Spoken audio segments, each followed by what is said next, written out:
Hi, I'm Rebecca Mayville, Director of Social Programs at Mercer-MacKay. And I'm Richard Bliss, president of Bliss Point Consulting. Richard, one of the questions I often get is around the importance of hashtags and how to use them. I do as well. Hashtags are important for posting to LinkedIn, but are used differently on LinkedIn than other social media platforms. For example, on Twitter and Instagram, hashtags are used as color commentary to add fun to the conversation. Absolutely. Yep.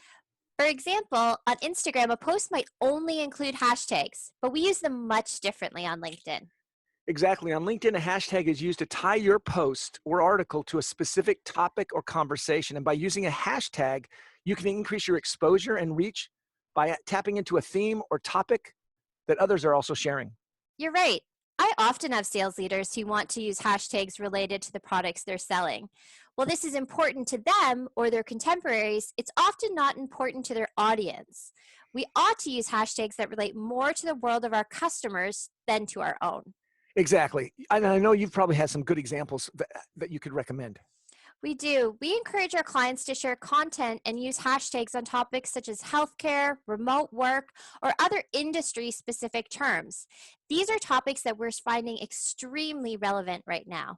And if you want to know how important or popular a specific hashtag is, what you can do is you can enter the hashtag into the search bar on LinkedIn, and it'll tell you how many people are actually following that hashtag. So hashtag cloud security would tell you that there are 67,000 people following that hashtag.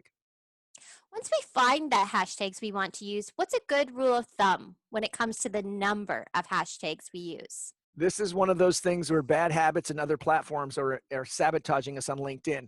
2 to 3 hashtags is the maximum. LinkedIn likes hashtags, but any more than that, and they think that you're spamming your network, and they'll hide it from the vast majority of the people that you're trying to reach. On that note, Richard, it's time to say hashtag goodbye. Hashtag cheers. Hashtag see you next time.